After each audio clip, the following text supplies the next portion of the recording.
Hello and welcome to Canadian Politics is Boring. My name is Rhys Waters and with me is Jesse Harley. Hello, everyone out there in ASMR land. I'm Jesse Harley, here to bring the sounds of all kinds of ASMR to your ears. I just want to apologize to our guest, Jordan, because Jesse does this all the time. And one person in our audience likes Jesse's sound effects. Nobody else does. This is a very special bonus episode. It's a momentous occasion because we are joined by Jordan Wilkie, who is the first ever political leader of a party that we've ever had on this show. Oh, wow. So you got that's not true. Oh no, that is true. Yeah. It is not the first politician, but the first leader of a So Jordan's the leader of the Green Party in Alberta, and the reason we want to talk to you because I personally feel like that must be one of the hardest jobs in the world to be the leader of the Green Party in Canada's oil province. So welcome to the show, anyway. Welcome to the show. Yeah, well, Jordan, do you want to do some ASMR to get us started? Yeah, you know like what an ASMR intro? is? Yeah, I have no idea what we're talking about here. ASMR is it's like slow whispering. You just bring your voice down real close to the microphone. Maybe drink something, eat something, tap a book, rub your hands against some fabric. Something like, Coming here live from Treaty 6. There we go. That was good. That was good. You've actually got a good ASMR voice. This is a weird subculture that Jesse seems to be a part of, where people make sounds into very sensitive microphones. But thank you for being on our show. We really appreciate it. Do you want to tell us a little about yourself? Because if our people outside of Alberta haven't heard of you, or if people in Alberta are new to the Green Party, introduce yourself. Mm-hmm. Thank you. Yeah, well, it's an honor to be here. As I said, I'm coming live from. Well, I guess maybe this isn't live, but coming from Treaty 6 territory in Edmonton, Alberta, Métis Region 4. And myself, I've been here for, a long time. I was born and raised. I did spend some time in Ontario, but came full circle back around when I got hired as a firefighter here. So made a full circle. I've been firefighting. Holy shit, you're a firefighter? Yeah, I'm fighting fire for 15 years now. Before that, I see them guns. I was an EMT. Oh no, hey, that's the extra show.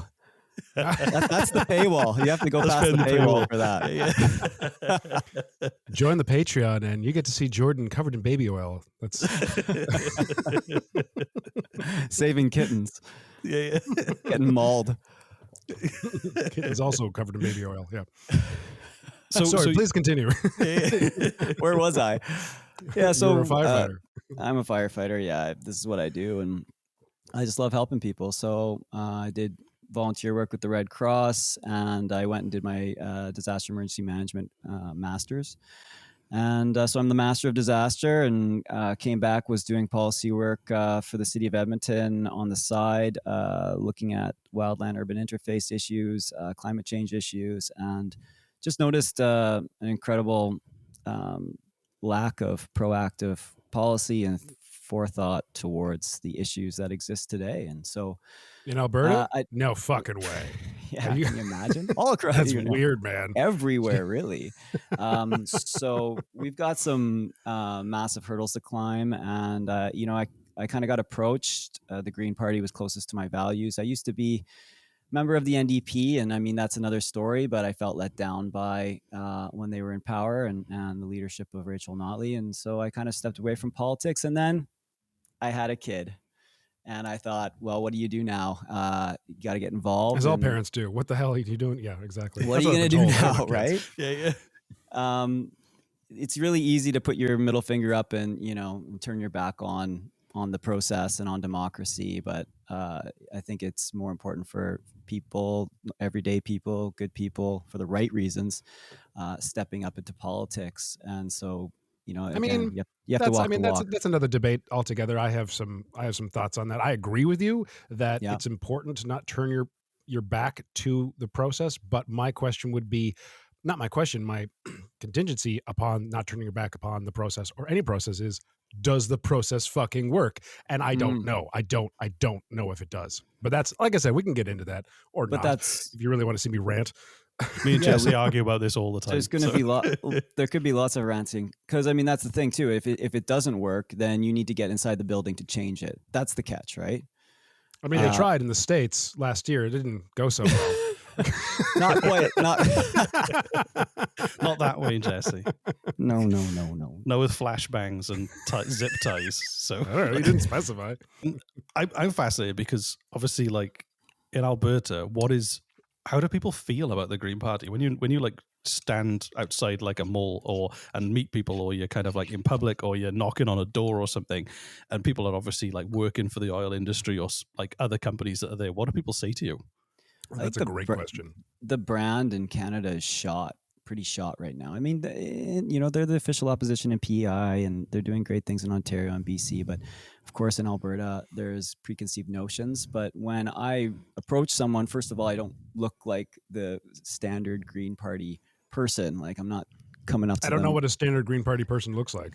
Well, what's your preconceived notion? I mean, maybe you have a different idea, but I mean, a lot of people are thinking, I'm coming straight out of the forest, chomping on granola and locking myself to some form of infrastructure at some point. I mean, you don't have any dreads, so that's a bonus.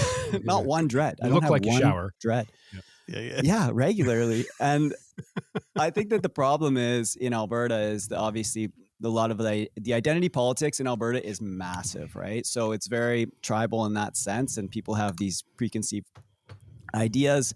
So to answer your question, when I show up, hey, I'm the Green Party leader, and this is what I'm talking about, and this is what I'm standing for, and this is how we've changed. I've even started talking about us as the new Green Party of Alberta. Oh, so that's cool. It's and we've had a tumultuous time here in Alberta. The party actually got infiltrated and shut down in 2008. We were actually on the rise. We had 5% of the vote, and I wasn't even involved in politics at this point. 5% of the popular infiltrated vote by Wild political Rose spies or. Oh wow! Yeah, pretty much. It became the people who started running for the Wild Rose. They infiltrated. What's the Wild? I've never heard of the Wild Rose. Oh, really? That's Danielle Smith. She's. Oh, sorry. You might not be aware of my position in this podcast. My entire part that I play is that I know absolutely nothing, and Reese educates me about my own country's politics. You think I'm kidding?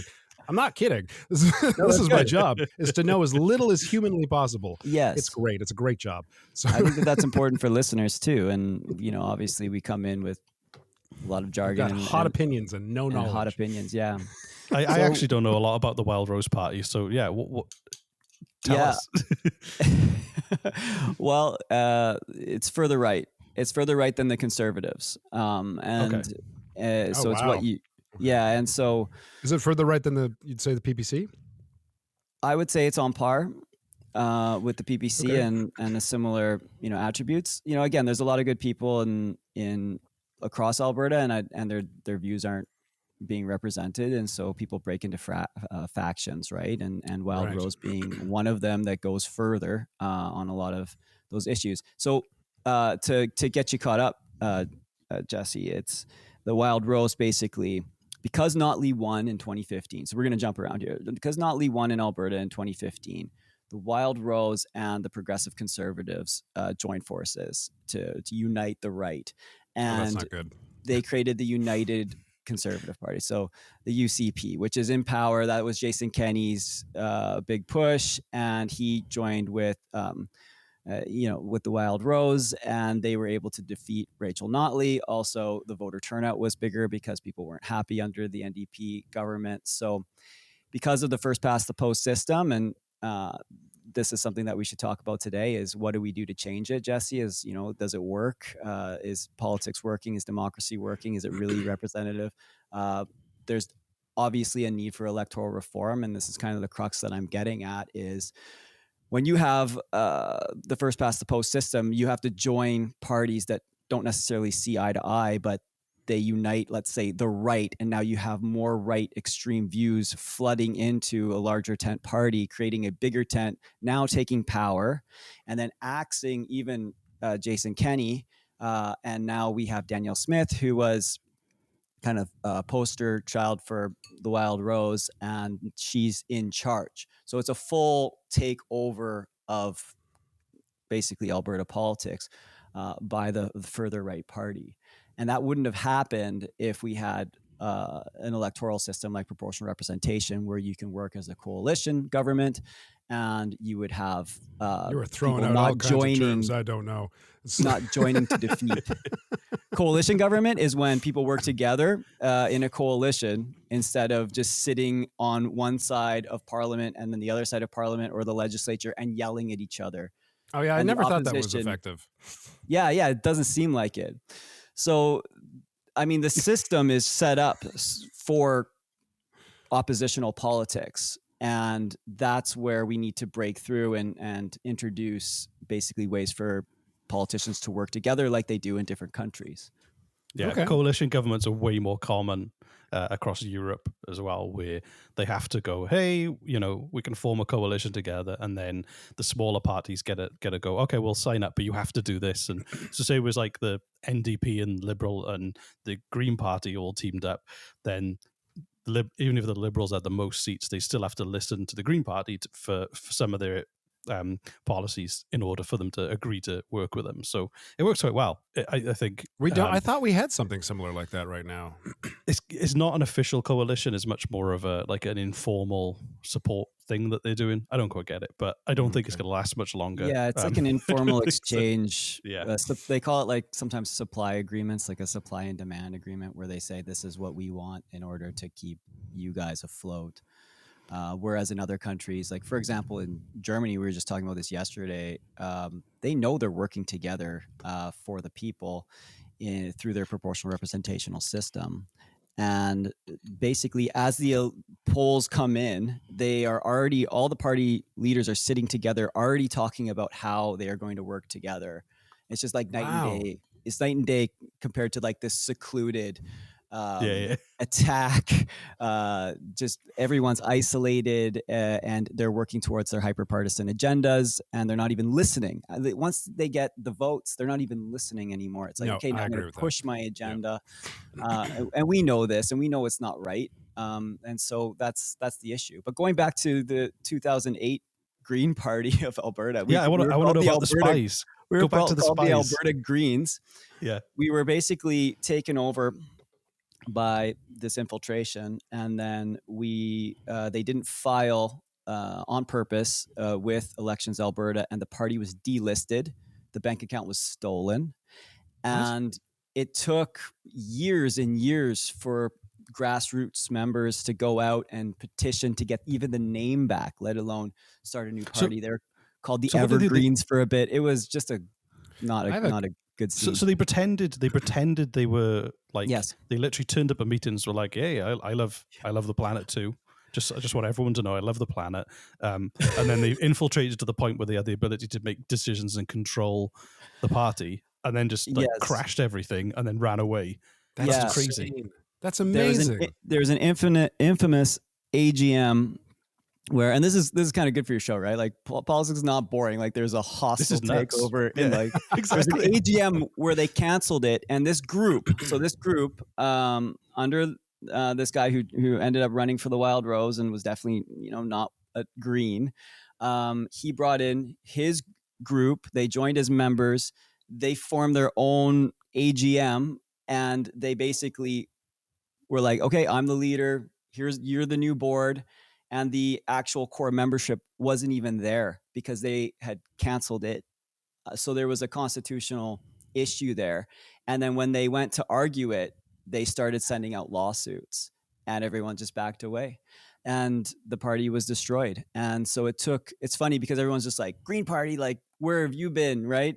This is oil country. and it's not trying because to it's piece oil. ourselves back together. Yeah, it's not because it's oil country here in Alberta. It's because we literally had to start all over again. Yeah. And I'm not like a green at heart. Like I didn't wave the green banner. Like my family's small C conservative, right? So when I joined up and was looking at it like, small C conservative, I like that. Yeah. Lowercase right? conservative. It's not my identity, right? And it's nor my family. But we'd like to see reasonable politics, which is pretty hard to come by. And so when I showed up, it was just like, okay, wow, here's my disaster emergency management skills at work here, and let's put it to work. Let's see if we can revitalize this party, because the value system and the core principles of this global movement, right, is a global movement under 6 principles that are like the basics of being a good person, like participatory democracy and nonviolence, sustainability and ecological wisdom, which we're known for, but also social justice and respect for diversity. So that's it. That's the glue that holds Greens together. And it's not necessarily a massive partisan agenda. And that's why we're separate from the federal party.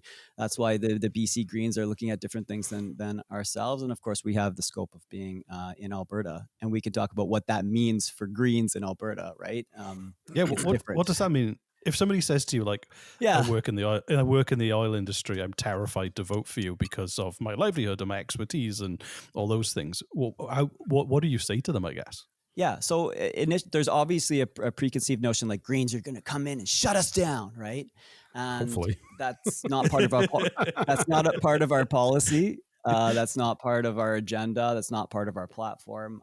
We start at the basics. So when as a disaster manager, as someone that's working in the services, it's like you have to look at the root causes and you have to look at the stage one. What's stage one of these issues? And like it's funny because there's a big conversation going on about justice in transition and just transition and a fair transition towards new industry and renewable energy and these things, which is a good conversation to have. But it's like, for me, why are we talking about that before we talk about Albertans actually? Maybe we should stop getting robbed by large corporations. And we focus on the Peter Lougheed 6 rules of the way to make sure that Albertans get their fair share. And that means we would like to raise royalty rates, ensure that I think oil and gas pulled 152 billion in profit last year. Just insane numbers. That's not but surprising. we can't fund our public schools and we can't fund our healthcare system. And you can't afford things like, mental health care, and you can't properly support the massive crisis of opioids and drugs and mental health and all these other issues. And it's such bullshit because it is. Because we're in the land of like milk and honey or whatever you call it, right? In Alberta. And we're not getting our fair share because the royalty rates are so low. Our corporate tax for large corporations is the lowest in the province. And until you can say, okay, like we should have a heritage fund that's approaching $1 trillion, similar to Norway's. Instead, it's been misused. It's been part of political agendas. And so the people need to take back their resources. First and foremost, what serves the people, not international companies, not international taxpayers. So that's where we start. And that's the conversation that I start with. And of course, everyone just goes, what the hell is this guy talking about? I thought he was going to talk about planting trees.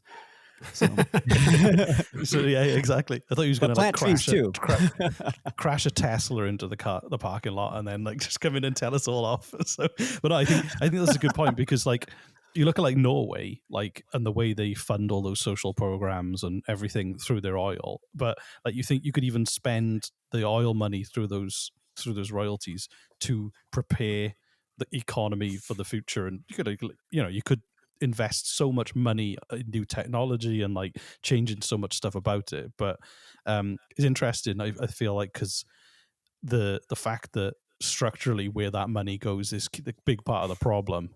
It's something that nobody else is talking about, I guess. So. I think there's a lot to do with psychology, though, that we're not really addressing. Much the same as like when you hear gun debate, in the States and other places, but a lot of debates from the NRA about gun control and whatnot. And I was talking to my friend Ryan about this, about how like if you could just show them this incredibly logical, like the statistics from around the world, he's like, it wouldn't matter. I'm like, what do you mean it wouldn't matter? It's like because they're not arguing logic, they're shutting the argument down. Their goal, and this is just an example with gun culture, their goal is not to come to like a reasonable understanding of what's happening in the world so that we could both come together, have a better understanding of everything. Their goal is to win the argument. And if they see they're going to lose, they shut the argument down. And it's the same with like big oil and saving the planet. Saving the planet and being good neighbors and having better education and just all that stuff, that comes from a place of how do we make the world a better place? How do we make our cities better, our neighborhoods better, our communities better, our families better, our health better, our minds better?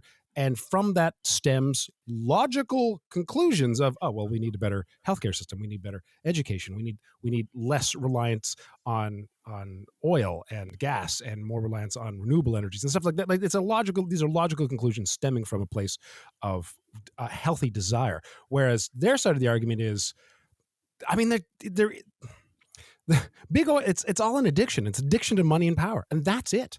Yeah. That's it. There's no logical conclusion that they can support that says that like what they're doing is a good idea. There's none, and so they don't do it. It's all it's just addiction. We're fighting addiction with logic, and it's never going to work. It's never going to work. And it has nothing to do with the worker. Like those workers, they bust their ass out there. Oh, they bust their ass up. I know a couple myself. And I commend them. They're great people. Yeah. And that's why these conversations need to be had, because right now, I mean, they're getting the wool pulled over their eyes. And, absolutely. I did work as a video editor for a company, liquefied natural gas in Alberta, and I was so fucking sick after a year of working with them because I was essentially making. God, I hope they hear this. I was essentially making propaganda videos for a year, and I had to step up to my boss. I'm like, I'm not doing this anymore. I'm just not doing it. And his response was, if you don't do it, someone will. I'm like, fuck it. Well, let someone else do it then. I'm not doing it. Right. But it's the shit, the wool that they pull over people's eyes was unbelievable. The sheer volume of money they threw at this just to make it seem like everything was okay was disgusting. Yeah. But anyway, I do have some questions for you, Jordan. I see. I think Jesse's a green voter. I'm not a green voter, and I would never vote green. And why? Because the Green Party has never been in power, ever. Well, Jordan, what's your pitch to Jesse then? Because you probably come across this all the time. Well, let me just reinstate. Not reinstate. Let me reinforce that. So, all these charities for decades begging for money to help solve X problem. None of them have. Decades and decades and decades, none of them have. We've cured polio. That's it. We've and maybe not cure, but there are a few. If there are charities that come out there, and instead of saying, "Give us money because this problem needs to be addressed," and instead of saying that, say, "Give us money, this problem needs to be addressed, and we are the charity that has helped this, and this, and here are the stats for it. If you give us money, we're going to progress will happen." Then I'd be much more apt to give that charity money. Do you see what I'm saying? What works better than giving charities money? What's that? That was just an example. That was an example of I want to put my money where there are results. Exactly. You know what I mean? So categorically, giving direct give works way better. It works better in developing countries. It works better across the board. So if anything, you should be facilitating your vote or your money towards something that's going to directly give back to the people that are in need. I agree with that. So the overhead right now is just insane, and the bureaucracy involved is insane. And so again, there's ways to tackle systemic issues. If we want to tackle the heart of economic disparity and our health issues and our educational system, you need to attack things like poverty at the root source. And so again, the Greens are the only ones that are speaking about universal basic income. I think that's. Let me just backtrack before we get off into a different tangent about why the whole charity thing was like a metaphor for why I wouldn't vote for the Green Party, simply because the Green Party has never been in power. That's it. If the Green Party was in power as much as the NDP or the Liberals or the Conservative, then sure, I'd vote for. You could say that about any political party. They haven't existed since the Big Bang. Well, no, but I mean, have you ever been in power once? Ever? Yeah, around the world they have. Canada? In Canada, around the world, we're helping lead in coalition governments. But yeah, I mean, they're the official opposition in PEI, and the feds they're in a bit of a hole here, and I don't think that the metaphor necessarily speaks true, because I think that the corruption in these big legacy parties is just wild, and our system in general is not serving the people. And so if you don't vote for change, if you don't vote for change, nothing fucking changes. And I think that we can sit here and complain all we want, but we need to start looking towards, I think, some of the ideas of these smaller parties. And I think that breaking up the power is the first and foremost idea. I mean, the accountability around the way money was used and the transparency just in a minority government, like in the federal level compared to the majority. I mean, it shows that people have more accountability, more transparency. They're getting called out. And so more parties should exist. And again, really, I think less parties should exist. Yeah, you just want one big, not one big ruling party. Not one big. I vote left. I'm left leaning. Yeah. By the way, I agree with I mean, I haven't heard your policies, but everything you've said so far, I agree with as far as things that the country needs to tackle. See, so it's not that I'm against. You'd be a green voter. Yeah, no, but I'm not against your policies. I'm for. Yeah. So I'm for a party that can actually make active change. Like, so you left the NDP. Why not stay with the NDP and bring your policies into the NDP instead of going to the Green Party? You see what I'm saying? Like, go with a party that has a chance of actually winning and then bring your policies into that party and make an active change with a party that can have more powerful impact. Right. As an example, I'm not that I'm an NDP, Yeah, just as just as an example. To respond, the NDP in Alberta, they're just power hungry. They'll say anything. They'll do anything. And really, oh, absolutely. And they rip up anything that looks like a possible litmus test of doing the right thing. And so, that's a great analogy. So how the hell do you say, okay, son, Dad's going out to run for the NDP or work with the NDP, and it's just I have to make sure that I can sleep at night. And so by focusing on my value system, it's an uphill battle with the Greens, absolutely. But it was also, I'd say probably more like a sheer cliff than an uphill. It was like ice picks, right? Yeah, exactly. Yeah. Well, we like a challenge, right? We like a challenge, and that's what that's what I do. I show up at in emergencies, in a disaster, and we start working towards making solutions. And again, here's a great firefighting analogy. If you're going to just spray water at the smoke instead of break that door down, get in, dig in, and ensure that you're hitting the seat of the fire, that fire will never go out. It'll just burn down the whole house. Of course. And that's what's happening. That's how I see it. Can you work in parties to make it better? Absolutely. Jesse, I agree with you. I think that a lot of people can. I just thought that if I'm going to try to get a voice out there that's different and focused on systemic issues and a systemic change, then I need to ensure that I'm doing it as authentically as possible. And Greens gave me that opportunity because they have no party whip. So Jesse, the party whip is, I was going to say, for the guy who doesn't know much about politics, it's like the party whip. It's not that I don't know much about politics. I only know what this man here has taught me in the past 2 years. Okay, and I can't even. And you're representing you're representing the general population. Like, what the fuck is a party whip? Like, what are you even talking about right now, Jordan? And I just thought it was kind of like a metaphor for I don't know, something dirty and sexy that happens in the back rooms. Unfortunately, no. It's like, you will vote in line with what the party wants and the agenda and the leader. And so is that politics? Is that democracy at work?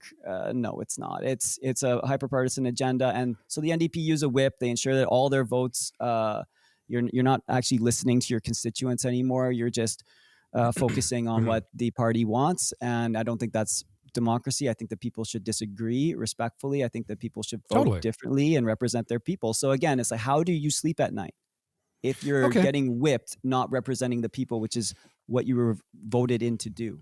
So I disagree with Jesse on the fact of small parties not having influence, because I lived in the UK when the UK Independence Party really warped the Conservative Party and dragged it right because they were losing voters to them, or the right wing. And the same with, you could argue that Poilievre is the product of the PPC's influence, that kind of hardcore vote.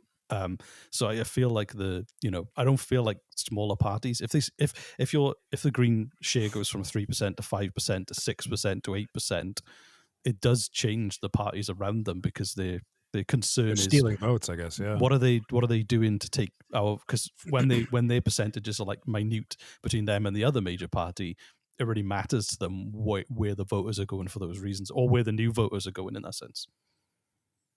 Okay. All right. I mean, but you could also be stealing. Yeah. All right. I mean, so Jordan, is that a tactic, or is that, or am I talking to my ass?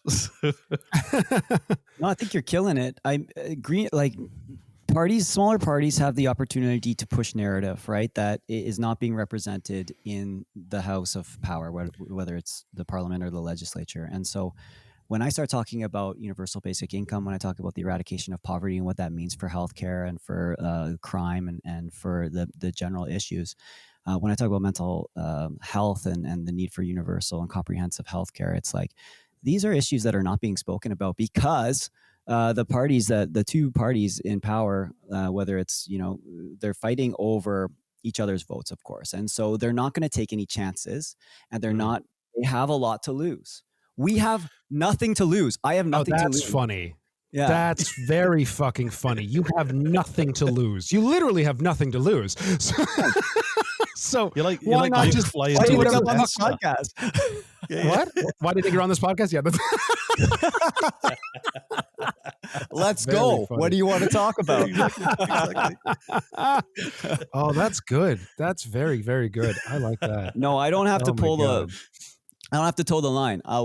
And the smaller parties, again, they can change the narrative, and they can push things that are for the people instead of for the partisan agendas that exist. And so one of the biggest thing I'm pushing is I'm like trying to be like, so Andrew Yang, when he ran in the last president, he was trying to be the UBI guy, right? I'm going to give everyone $1,000, right? And that was great because people after his run could sit around the table and go, yeah, I know about UBI. I know the basics of why that could be a good idea. Mm-hmm. What I'm trying to do right now is I mean, just speaking on UBI really quickly, we had 2 years of something that was kind of like not a litmus test, but like no, it wasn't an experiment of, as far as CERB was concerned. CERB was the closest thing we had to a temporary UBI test run, right? Except most people had to pay it back. No, it sucked. No, they didn't. It sucked for a lot of reasons, right? And mostly because it's a don't go to work incentive. Whereas a universal basic income, you get it, whether you want to go to work and progress and do things and retrain for jobs and join the workforce or become a nurse or whatever it is. Oh, but that's right. If you made more than a certain amount of income, you couldn't get CERB suddenly. Right. Yeah. But what CERB did show us is that petty crime rates plummeted, right? Because it solved a lot of issues. And so it's funny, all the defund the police people should be talking more about fund and eradicate poverty. I mean, to be fair, I'd like to see that study. I don't know if like what other factors were involved in that study. Yeah, but Jesse, CERB didn't just happen by itself. CERB happened during a pandemic. There was a lot of businesses that were shut down, and if you're a petty, criminal, it's hard to rob a place when they're closed and all their inventory is packed away. There's a lot of other factors involved.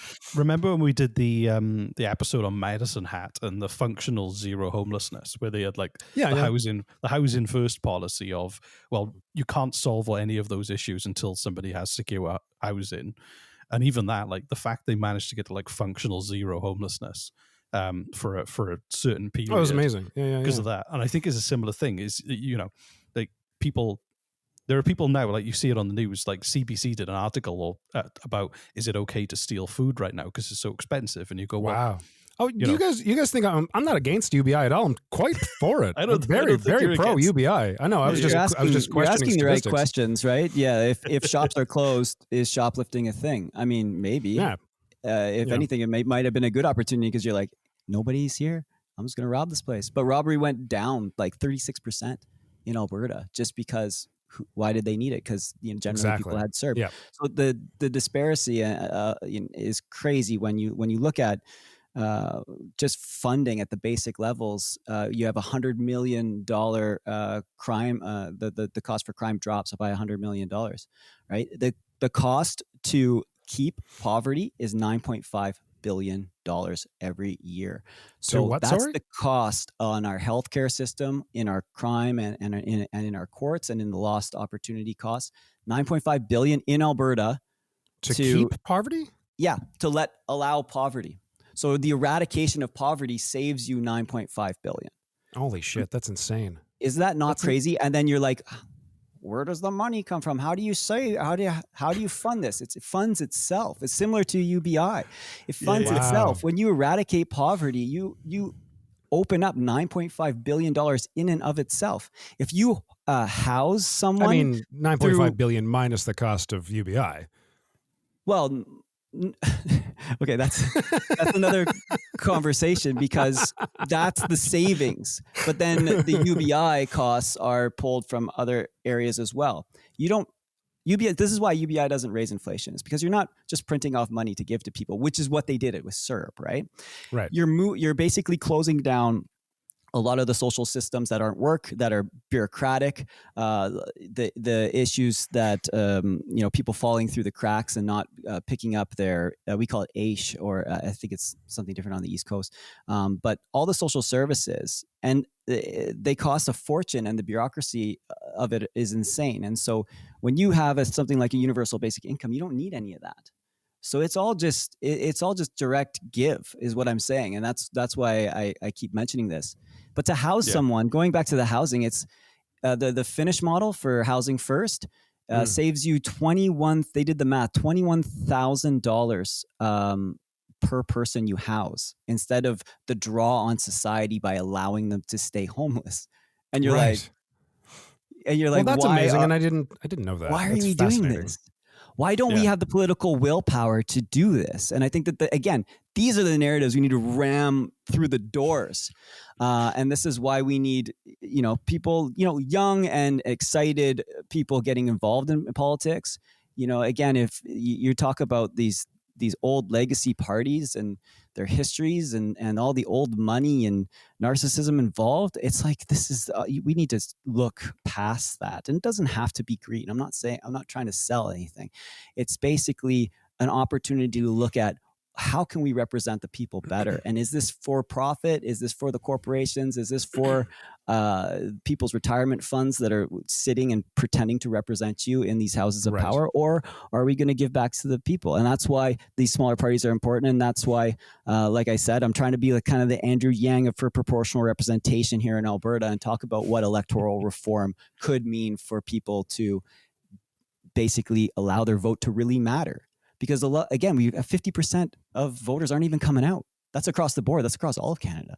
So why are 50% of voters not coming out? It's because they don't think their vote matters anymore, and they've been disenfranchised. You're describing Jesse. Jesse only votes. Jesse only votes because his friends make him feel bad about it. It's true. If he doesn't. It's true. I genuinely don't believe it makes any fucking difference whatsoever. Exactly.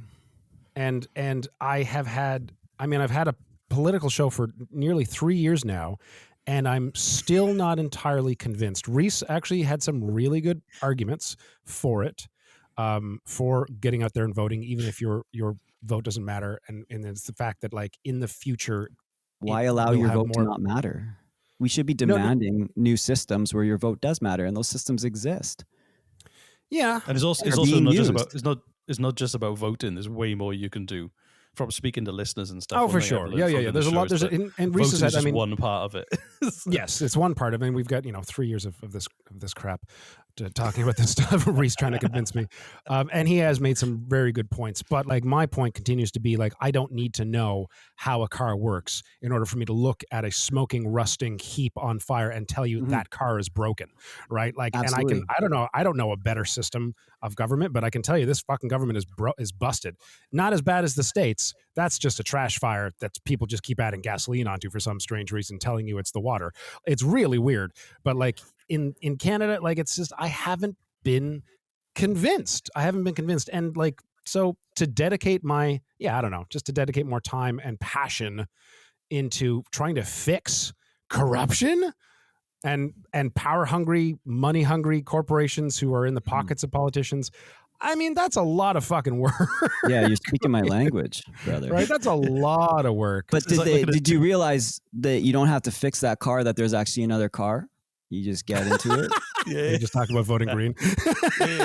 Well, I'm talking about the electoral system. So first past the post is that car that's all rusted. And can you explain to our audience members what first past the post mean, in case there are any first audience past the members? Post is a colonial system from the 1800s brought in from the UK.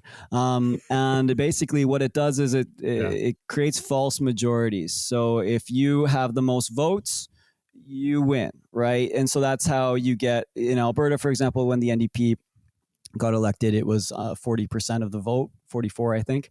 And then they had 100% of all the power. Whereas there are systems that are in place in most developed countries across the world, with the exception of, well, the UK is moving in that direction. The Labour Party has just, I think, voted for proportional representation. So even the country that gave us the elitist first past the post system, which is a way to hold power, they are moving towards a proportional system. And so to break it down, a proportional system is if you get 40% of the vote, you get 40% of the seats. No more. Don't we already have that? Less. No, we don't. No. So you can so this is the big issue now, because Trudeau promised we would end first past the post. I remember. And people came I remember out something. I remember him that promising first that we'd time. have, like, it was, I don't know if this is what first past the post also represents, but like a 1-to-1 voting system. Like, instead of this city voted, Liberal, this city vote, this, whatever it was, like, it's just, it's population like based. I'm saying this incorrectly. How do I put this? You're saying about like the ridings, like changing all the ridings and things like that too. Like, if 347,000 people voted Liberal and 247,000 people voted Conservative, then the Liberals win.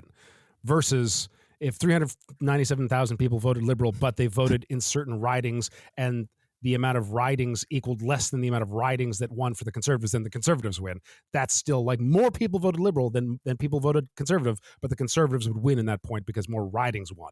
That's a problem, right? Because it's Right. not proportional to the vote. It is the fact that it doesn't feel like it does, and also that the first past the post doesn't work. They've got the AV voting system in Wales, and it means there's typically way more voting. and like Wales is such a left-leaning country. The Labour Party has been in power since they had their own Senate, and there's times when they haven't, even though they had like most of the popular vote. There was much more of a coalition setup in there, and they made better policy because of it, and they were held to account more because of it. So I think that like to have a system where you feel your vote does count. The idea, it always blows my mind when parties win with like 30% of the vote, and you're like 70% of the population don't like you. But the majority of the population don't like you, but you're still the party in power. But you have 100% of the power. Yeah, that's is that what's happening in Canada, Jordan? That's what's happening in Canada. That's what's happening definitely in Alberta, right? And so we have especially in Alberta, like we have very diverse province here, and the political views are very diverse. And so that's why I think this isn't about my values are more important than your values. I think that just people are valuing different things. And I think that that's okay. And there needs to be some threshold of who gets into power. And that's what they do. There's obviously like this, well, then if everyone has a vote, then you could get these extremists in. It's like, no, it doesn't work that way. You create a threshold. You have to have at least 5% or 10% of the popular vote to be part of this equation. And if you have 5 or 10% of the popular vote, well, you're not really a fringe party, are you? And what happens if you ignore that? Those people get more extreme, and then they create bigger issues, or they join the bigger tent parties and then infiltrate them, which is something that happens all the time.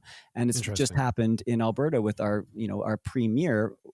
She was, not elected into the position. She just got put into it, and she's from an extreme position in that party. And so this isn't democracy. And so these electoral reforms need to happen. And it's not just a proportional representational system, because there's a lot of different systems. There's like single transferable vote and mixed member proportional, and basically it allows you to have more representation and have that diverse view be part of it, and then you create coalitions, so you're working together. It seems like a dream world, right?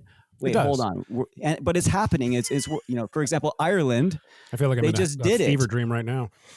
Right, they just did it. They had two parties, and then they had the Greens were part of it as well, and they sat in a room and they created this 50,000-page 5-year plan, and then they all just went and got to work.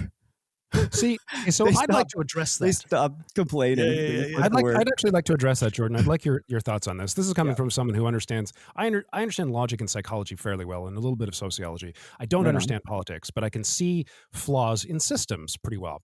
And I'm with you in that. Like, I want this country to be better. I want our our communities to be healthier, people to be healthier, psychologically, mental, physically, economically. Yes, economy is important. I've been screaming how it doesn't really matter, but yes, an economy is important. But that's just one part of the whole. So here's the issue that I have is I think you and I are on the same page. The three of us are on the same page, which is here are some ideas of here's some concepts as to why the country doesn't work, and here's some ideas as to make it better.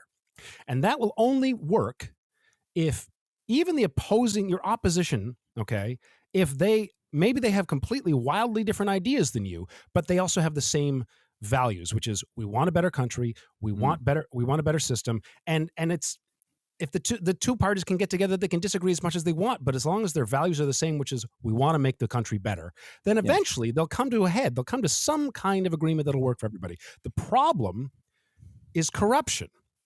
It's always been corruption. It'd be like akin to two people trying to assemble an IKEA desk, okay? And you know how fucking difficult those things are, right? And they both want to make the desk, okay? But they have no idea, and the whole thing's in Swedish. There's no English instructions. They've got all these bips and bops, and there's extra few bits here and there, and they don't know what to do. But both people, they want to make the desk work, and eventually they figure it out. But in Canada and in the States and in corrupt places, I feel it's like two people putting the desk together, and one of these people looks like they're trying to help you put the desk together, but their secret intent is they don't want a fucking desk. Okay. And so they're hiding bits on you and they're breaking tools when you're not looking and stuff like that. So it's not about how can I just get into their heads or how can I do this? We got to get rid of corruption, man. We have to, or nothing's going to work. Nothing. Doesn't matter how logical we are. Doesn't matter how good a system we propose. It won't fucking matter. We're not working with people who want to have a better country. We're working with people who want power and money, period. That's it. And they will put on the facade of, we want a better country. We want a better city. We want jobs for everyone. It doesn't matter. They just say whatever the fuck they think is going to get them votes. Yeah. And so as long as there's a system in place that promotes corruption, nothing we do will fucking matter. That's my position on it, which is one of the reasons I believe my vote doesn't really matter, because even if I vote on policies that I believe in so strongly, if there's corruption allowed in our political system, it doesn't fucking matter what we vote on. It just doesn't matter. Exactly. So corruption needs to be stopped first. It's like my argument for my metaphor on climate change. Arguments for and against climate change. It's like if you've got a family, if they've got a windfall of some money and they all get together and they have a little family argument in the middle of not argument, but discussion in the living room. But where are we going to spend this money? Right. And, you know what? Little Jimmy wanted piano lessons. We could take this $10,000. We could put it towards little Jimmy's piano lessons for the next 10 years. That'd be great. Oh, but you know what? Susie really wanted to go to art college. So we could give it to Susie. And then I'm like, oh, you know what? We also really wanted to remodel the kitchen though. Where are we going to spend this money? Meanwhile, the house is currently on fire. And we're not leaving. We're not getting a fire department. We're not putting out the fire. We're just discussing how do we. So that's, to me, it's the same with climate change. It's the same with the policies. It's the same with politicians. It doesn't matter to me, unless I'm dead fucking wrong, which I could be, because as I've stated, I don't know what I'm talking about. It doesn't really matter the policies we're pushing as long as corruption is allowed to thrive. Sorry, Jordan, you just experienced one of Jesse's classic rants there. There you go. Classic Jesse rant. I loved it. and it had fire in it, so I was all fired up. Right? Yeah, of course. Yeah, got to speak to the fireman. The house is on fire. I don't even know. So that's part of my disappointment in the system and my belief that yes, I'll vote, but it's not going to fucking matter, because as long as there's corrupt systems and corrupt politicians, then it doesn't they're going to do whatever the fuck they want anyway. But then that means we just need more people sorry, go on. No, if you want better politicians, you need to change how you elect them, right? And you need to disperse that power, because that power will corrupt. Also, there's more incentive to having corrupt politicians if they're given unproportional amounts of power.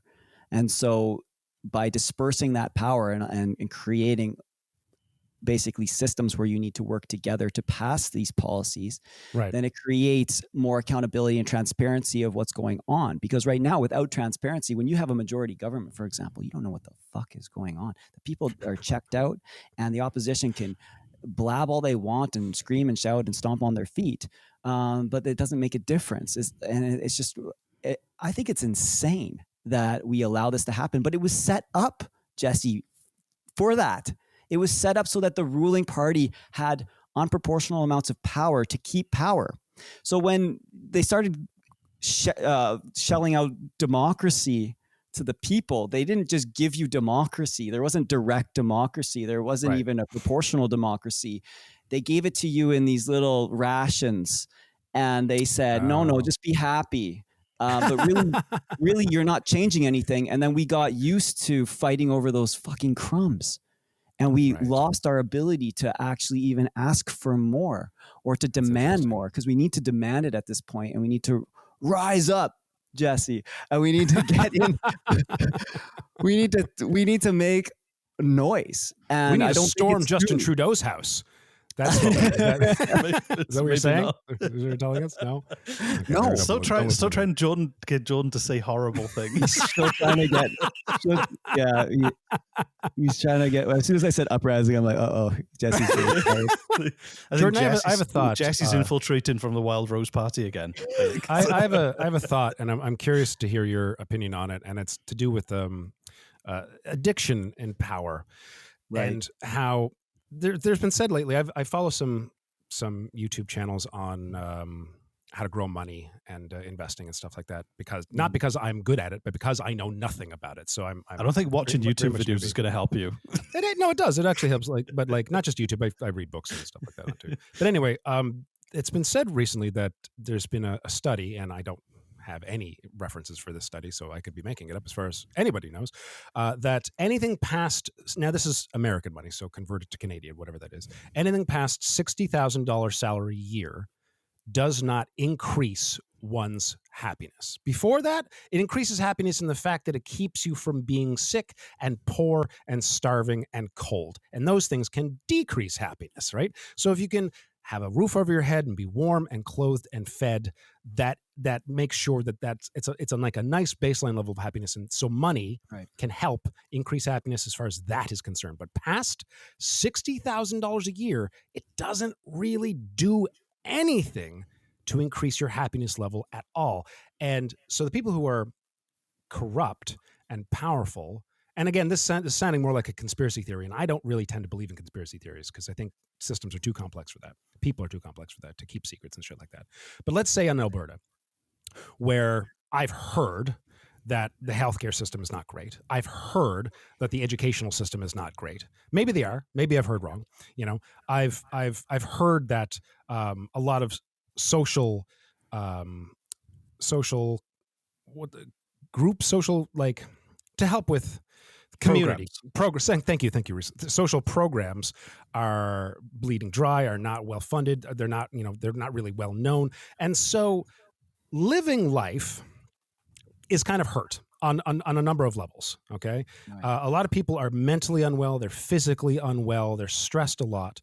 And there is this idea that is being pushed that if you want a better life, you just need to make more money. Mm-hmm. And here's an opportunity to make more money. Look at all this money out there to be made. Look at all these jobs in the oil field, in the gas, in the natural gas sector, in this sector, in that sector. Just go. If you're unhappy with your way of life, you just have to make more money. And these politicians are trying to take money away from you. They're trying to take jobs away from you. They're trying to take your job away from you. They're trying to take your taxes away from you. And as you know, the only way for you to get happier is to keep your money and make more of it. And it feels like it's a conspiracy theory. It does. It feels like these big corporate, gurus are getting together and going, oh, how can we tell? How can we spin this lie? But it genuinely kind of feels like that's happening.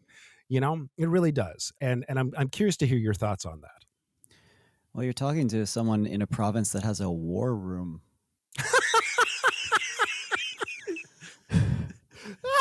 but no war. They have a war room that we built them with our money. Are you serious? Yeah, it has a war room so For that the what? energy sector can fight the misinformation from evildoers that are coming to take your jobs and your money and your industry and your identities and your children and your cat and all that. So that's insane. Yes. So the problem isn't even like, it's not hiding, right? It's in plain sight, Jesse. Like, these people are addicted to power. They're addicted to their positions. And that's why they will do anything to hedge their bets. And that's what you're seeing from Rachel Notley right now out here. She's just touring industry. She's, all of a sudden against Trudeau because she has to do this, take a stand because of polling, and it's all smoke and mirrors. I mean, they're not really looking after the people, because if they were, they'd be ensuring that people had basic dignity in their lives, and they'd be ensuring that they'd have those basic necessities that you just spoke about. And we have enough funds and money to ensure that our societies flourish and that crime drops and that our healthcare systems and our public education is well funded. But we choose not to do it because it's easier for them to create a bad guy in the scenario and say it's their fault. Oh God, yeah. No, we recently have talked about that before. Yeah, and we're the solution. Yeah, and it's a damn lie that they feed us. And most of the parties that I know, they've always talked about we're the solution, we're the solution, we're the solution. You're maybe part of the solution at best. But you're not the full solution, and they're not the full problem. The full problem is that some of the things that you've talked about, which is greed and corruption and the inability to do the right thing and to represent people whose lives they're deeply suffering. We have 1 out of 6 children living in poverty in a province that claims to have all the money. Yeah, has all the money, all the resources. We're doing great, but they're coming for your scraps. Right? They're coming for your breadcrumbs. And do you have your own TikTok channel, by the way? Your own YouTube channel? You should if you don't. Honestly, you're good at this. Sometimes I can't get my head around it. I'm trying to win Twitter. I don't know. I get beat down every once in a while. Twitter's a place for angry fucks. Nobody wins. That's it. Yeah, Twitter's the angriest place on the internet, man. But you know who's not angry is just everyday people. The Green Party. Try not to be. We knock on their door. I've been going around door knocking. We're about to have an election here in May, unless they call it sooner, because first past the post. You got to add some tricks to ensure that you can capture power. The people are just so decent and wonderful here, and everybody, like you said, generally at the heart of things, they want what's best. They want to be happy. And of course, we're also measuring wealth as happiness, and that's also bullshit. And we need to speak out about that more. So I really appreciated that rant. It was epic.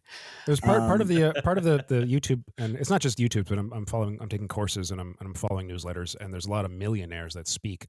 And these millionaires, when they talk about their lives, all they do with their money is make more money. And that money they take and they make more money. That's what they spend their time on. They don't do anything with it other than just make that money make more money. Like that's tantamount to fucking insanity. You know, not one of them's like, I'm obsessed with swimming and I'm going to swim across the Atlantic Ocean and I need this amount of money to do it. And that's why I invest in this. No, it's just, not one of them can say what makes them happy. And meanwhile, the general public was ready to murder people that hoarded toilet paper. Right? Exactly. Take them out on the street. Okay, so we're approaching. We're over an hour. I'll do this for 4 hours as long as you guys want to go. But I wanted to bring this in. We've talked a lot. We've brought up a lot of different points about how we both agree, or the three of us agree, on the fact that the system is broken, about how our electoral votes are being represented is broken and needs to be changed, on that there's a lot of corruption in the system, and that even though statistically speaking, the Green Party will never be in power, you can have a large impact on how the system works. And with all that being said, what would your advice be to the average voter who, like you, wants to help but feels like nothing they do matters? Oh, that was a good question. Made him sit back and think. Yeah, I didn't want to just start shooting for, Do you want to just keep this light? Do you want to talk about dick jokes instead? We can. Absolutely not. I work at a fire station, right? There's enough dick jokes. We're good. We need average people from the working class, people that care, to be part of politics, to be engaged in politics. And but what does that mean other than voting? If we feel our vote doesn't matter, and it kind of, sort of, kind of doesn't, it kind of doesn't, it kind of doesn't, it's in that weird gray area. Yeah, right. If all the average person could do is vote, sort of, what else? And like, they don't really feel like it's gonna, like, what else can they do? Well, without dedicating their lives to it, without joining a party. Yeah, I can't. Yeah, exactly. I can't tell people what to do, but I can be an example. Sure, you can. Yes, you can. Tell people what to do. I Jesse, you got to let him answer your question. No, keep hitting me. It's fine. I'm used to this. You just got to lead by example. And what does that mean? It means you get out there first and you do it, even though it's hard, and even though you're probably going to get dirt kicked in your face. And there's no way to change things until you get active. And so what that means for different people, that could mean that you get out on the street and you join a group and things like that. And we had a lot of that in our party. And I said, look, this isn't Greenpeace. If you want to go march on the street and rally, that's great. But just, go join Greenpeace or go join a different organization, a social justice organization, or whatever but we're trying to get into the building to create this, to stop the systemic errors in our system. And so a lot of people have shown up. We're coming towards an election. We got 30 candidates, and that's just like incredibly exciting because, we have so many people that are doing just that, Jesse. They're okay, I'm going to get involved. And of course it's daunting because you think you're joining this world and, the smoke and mirrors, and you pull back the curtain. You're just like, these guys don't know what the hell they're even doing. Right. And it's like law speak. You show up and it's intimidating, and they do that for a reason, saying, you need to have this training or this background or this much money, or, it's all elitist bullshit. And so when the people get involved, and just like you're doing, asking those questions, I love the nature of this podcast, because you're like, no, like, this doesn't seem right. It isn't right. So, and these guys don't know what they're doing. They're all just, the poll came out, so let's change our position on this, and we can get these voters or whatever.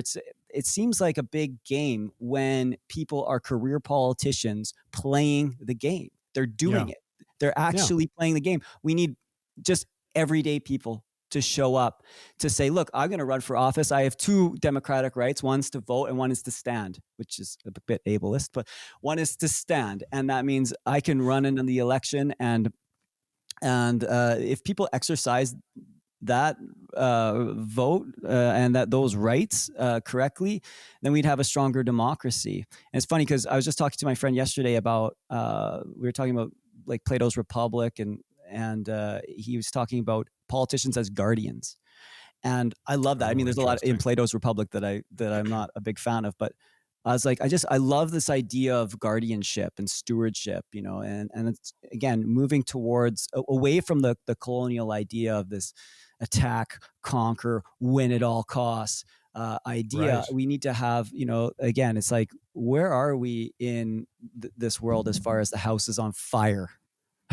And if we're not speaking to each other, if we're not communicating, then, and we're in our silos, as you talked about, and I'm worried about my pet project, and it doesn't matter if the roof is on fire, it's not going to get us. It's like we need, it's just complete breakdown in our ability to come together as groups of people that have been walled off and divided intentionally through identity politics, through class war, through all these processes that just basically divide us. And that's why, I didn't even want to put out a full platform in this next election. I just wanted to be like, electoral reform, proportional representation.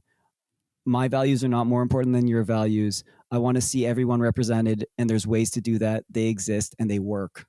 I love that. Are you kidding me? That's great. Like, simplify it. Just be really simple and come with like just a really sharp point, and like, don't muddy the waters with all kinds of other. That's great.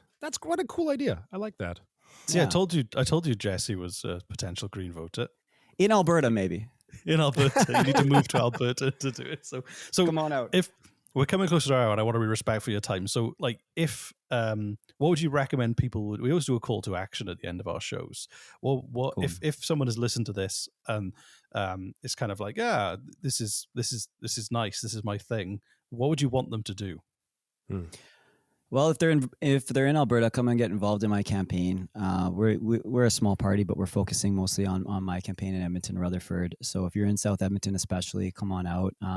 We just want to see better representation, and so follow us on our socials. Our website is albertagreens.ca if you want to learn more about some of our other planks. But I think just get out from your TV screen or your computer.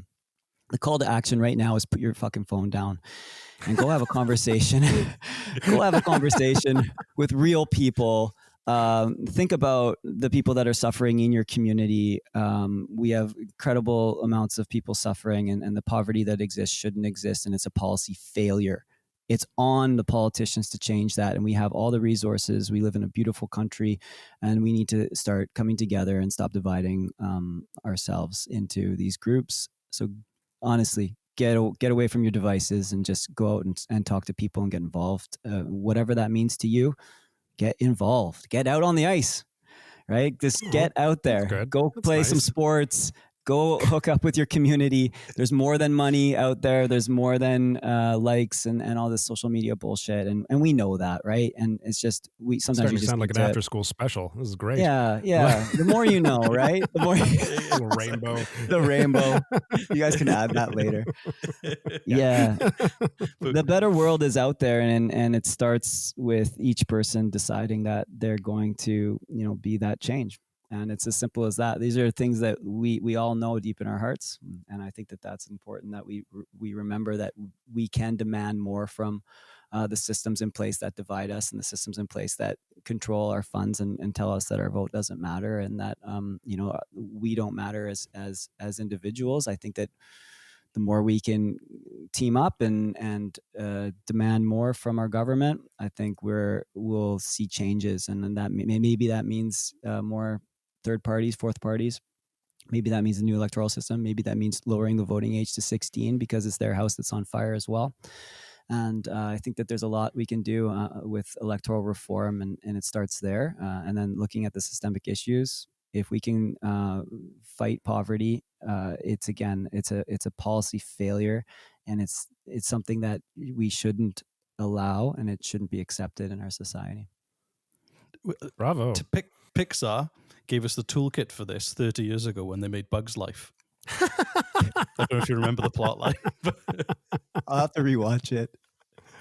You don't remember they all come together and save the day. The ants rise up and take on the grasshoppers. Yeah, they were exploiting them. So. Damn, I really like what you were saying earlier about the Green Party, in that you're part of the Green Party because you.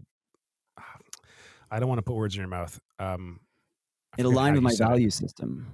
It wasn't just that, but like if you had joined the NDP are so right. I'd be a robot. Right, and like you couldn't bring it, you couldn't speak, and exactly. You joined the Green Party because they feel less. Again, I don't want to put words in my mouth, but it's like they're less corrupted. They don't have to hold to certain ideals because corporations are in their pockets or something like that. It's the opposite. They're almost too grassroots to get their asses organized. I think you guys should. If you have a party slogan, do you have a party slogan? Does the Green Party have a party slogan? I don't know. Be better. How about that? Be better. No, I think you should change it to "We have nothing to lose." I think that's perfect. That's amazing. Are you kidding me? we have nothing to lose, and we're coming for you. Like, exactly.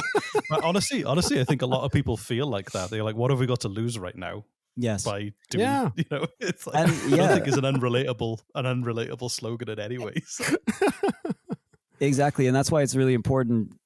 Yesterday I was literally talking with we have another party called the Alberta Party, so that's a provincial party here, and they're incredibly organized, and they've got great candidates, and they've got a great leader, and we're collaborating, unofficially with them, because again, what do we have to lose? Yeah. We need to have change, and unless we can break a two-party system, you just won't see that. Like look at the states. if you want to see how violent and terrible it can get.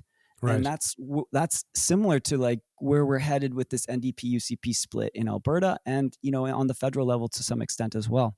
But the change needs to happen, and unless we can come together and really show that we can do politics differently, then there's no platform to change the paradigm. There's no shift that can happen.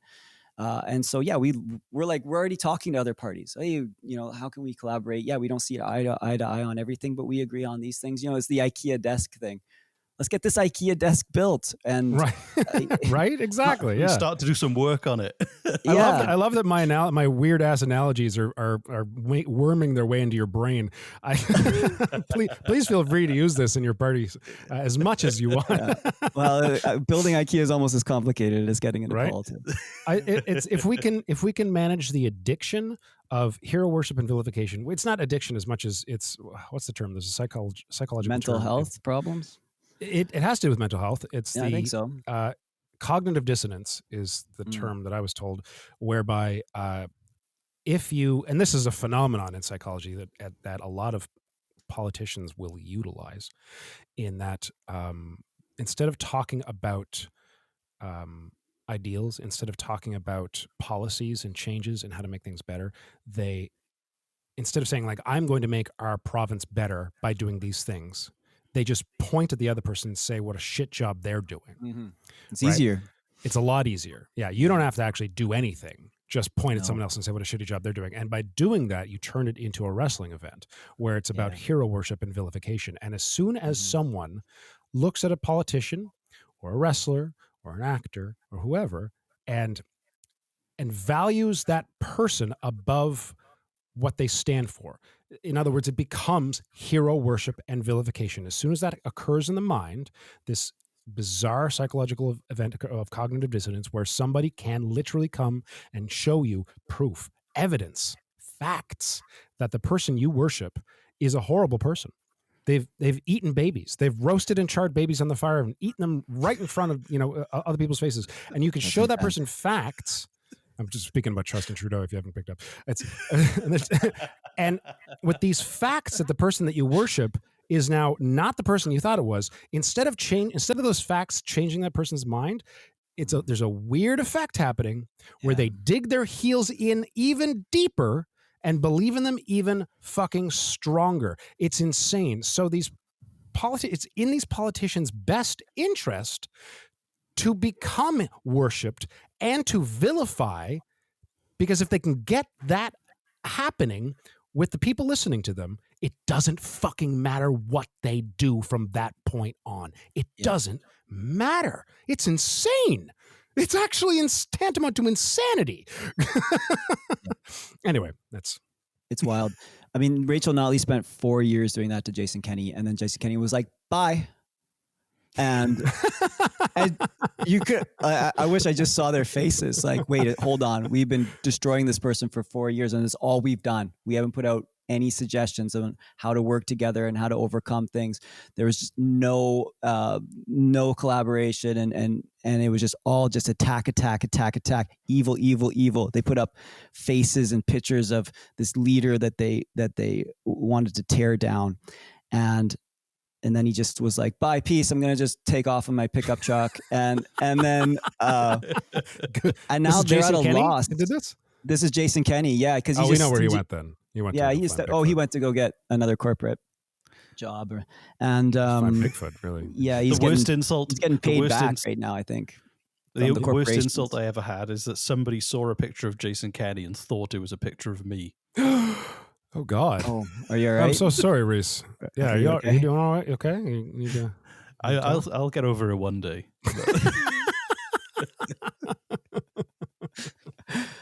Accent's a little different though, so as soon as you, I'm the classy Jason Kenney. If there is such a thing. Yeah, exactly. Yeah. We had a guest who claims that Trudeau is different Trudeaus that you see in different places are different clones. There's they got bombarded with these theories. So I'm a defective Jason Kenney clone apparently. Well, he's a defective one of my clones. I was going to wrap it up and say thank you so much for everything. And you've given people a good call to action, which is to get out there and do something. Talk to people. Yeah, thank you so much. Yeah, Put your phones down and talk Connect. to people. Yeah. Reconnect. Yeah. So yeah, thank you so much. Is there anything else you wanted to share at all? Or? No, I mean, I'm just so excited to be on this podcast with you guys. Really? Really? I love what you guys are doing. Yeah. Yeah. No, thank you so much. This is great. Awesome. It's exactly what we need more of, where we can break down all the elite bullshit and oh, these are the facts and just have normal conversations where we can discuss things and joke about things. And I think that, again, that's what we need more of. And I think that people feel so disconnected from politics because it isn't this, right? You can't.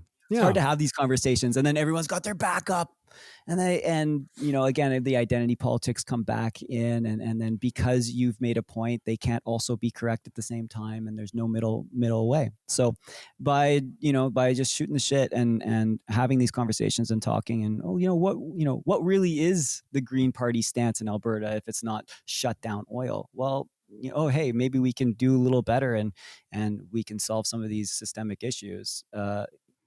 I mean, who's gonna deny that or be against that? Who's gonna deny that a stronger democracy is important and that representation matters and that votes matter? I mean, again, we're not as separated as people think, and that's, I guess, the point that I'm trying to make.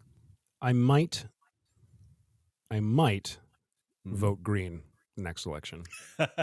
There you go. You did it. We'll talk. You did we'll it. Talk. We'll talk. Compare Jesse's comment to the start of the episode where he was like, I would never vote Green for this reason. He's like, I might. I'm open to it. I mean, it's tough, right? Again, it's more about like, what is my vote doing? And voting for literally any party right now feels pointless. But voting for the Green Party, even though they probably won't become, the top tier like party in Canada, it feels like they're going to take my vote more seriously. Absolutely. And they have nothing to lose. They don't. We don't, and we need more of that. We need more of that because these big issues, they'll never. No one will take a risk. That's in power. That's holding power. They're not going to take a risk. So you will always be protecting the status quo. Always. And so that's why these other parties matter, because it's not about protecting the status quo and protecting their pensions and things like that. Like Rachel Notley in Alberta, she'll be fine. She'll be oppositional leader again. She'll keep collecting her pension. She loves the status, right? Like it's all the wrong reasons. And I think that people need to really understand that, again, or look for ordinary people. Look for the people that will represent people over profit, that will represent their communities in the way that they want to see examples of. And there's no way that you're going to look at someone that's been serving the community and doing the right thing and then say that, okay, well these people will turn around and backstab us. I mean, unless they're in a party that just completely whips their votes and controls their voices. And so that's why we're like, okay, hold on. Even if, you need to have both things happen. So you need to have the good people they're doing for the right reasons, and you need to have a party that's not going to whip them and control them. And that's literally what's happening right now. And so we have to look past that, and we have to look at the new options and get involved. Jesse, I think you're going to run. Maybe you'll run for the Greens in your area. It sounds... I don't know about running for the Greens, but Reese and I have talked about starting our own political party. The Fun Liberals. We're like the Liberals, but more... The Fun Liberals. We're like the Liberals, but more fun. The fun vote. Yeah. I gotta get my citizenship so I can run. So we should prioritize that. And that's another thing. Are you you're a permanent resident? Yes, I am. I've been in Canada 5 years. Are you paying taxes? Yeah. Yeah. Yeah. Awkwardly answer. Just say yes. Well, you should be able to vote. And so that, again, electoral reform is more than just proportional representation or even lowering the vote. It's who's contributing to society, and why don't they have a vote? That's a great fucking point. If you're paying taxes, you should vote. You should be able to vote. I'm sure you can join the military and go die for us. Oh yeah, I'm allowed to join the military. Definitely. Oh, absolutely. Yeah. So wait, hold on. But you don't have a say on who's in government. No, I don't. But I got to do a test, and I've got to get 20. I've got to get more than 15 out of 20 on history and politics questions, which It's why this podcast has been useful. Hopefully I've retained I feel something. like you got this. Just write down the name of our podcast. That's it. Yeah. Just see this. Exactly. So Yes, but you should have a vote. we should I know, I agree. And we are going to go for our citizenship as well. But we should catch up with you either before or after the election to see how it goes. You can tell us everything that happened. I think catch me in the trenches and I'll just be like dripping with sweat and just being We'll just do like a phone crazy call out there. Yeah. Just Before you go, while you're driving angry from somewhere. please, yes. Jordan, do you have anything to drink nearby? A glass of water, thing of pop, coffee. I do. Why? What's up? You do? Can you give our audience what they've been craving this whole time? Just a deep guttural, like sipping, not just like drinking into the microphone as closely as possible. Some ASMR. That's some ASMR for you right there. Some food ASMR. You need you need some sound effects. Is that what you need? It's ASMR, but like show me how it's done. It's disgusting. There you go. Our listeners love it. They love it. There you go. Nice close to the mic. Do it slower. Do some more. Like, sexy like. He's directing you now. Here we go. Ready? Take 2. Oh yeah. There we go. Okay. There we go. That's perfect. There we go. You know what is this You got is my vote. totally off topic. Totally off topic. I know some Japanese. Okay. One of my favorite words is refreshing. Sawayaka. That was perfect. Sawayaka. That's awesome. Sawayaka. Yeah. Anyways, it's great. Use it, Jesse. It's your new word of the day. Sawayaka. That's fantastic. Jordan, it has been a lot of fun. Yes. Thanks so much for Thank you being so on much the for show your time. today. Yeah. Thank you Appreciate guys, and have a great day again. Love what you're doing, and can't wait to be on again. it. Anytime, Keep it up. man. Stay safe. Anytime. Stay Call safe. Reese at 3 a.m. It's usually when he's awake. Yeah. It's his favorite time to get a phone call. So, and just say, I want to be on right now. And he'll put you on. We'll just do it. We'll just work it out. We'll just do it. Thank you so much. Yeah. And this is the first time you've done the video side. It's the first video for, exactly. Wow. So But we thanks never for had a breaking our party cherry. leader. We never Yeah. had a party leader before, so it was like, well, if we're ever going to do video, it should be for someone who's in a position of that deserves video. You guys look fantastic. You guys are doing Well- I think that you should do more video. It's the scarf and the robe, really. And the Yes. lighting. I got these new lights that I got from Wow. Amazon. I That's keep waiting for you to break into a Jimi Hendrix solo, but Oh, Jordan. Nothing So yet.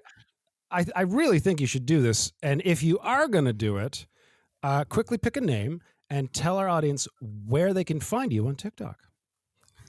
oh wow. There you I go. don't know the basics of TikTok. My name, Jordan Wilkie, is that the worst TikTok name of all time? Or Let me check to see if it exists. TikTok.com/Jordan. Twitter. If Twitter's your thing, where are you on Twitter? I'm Jordan for MLA. Jordan for MLA.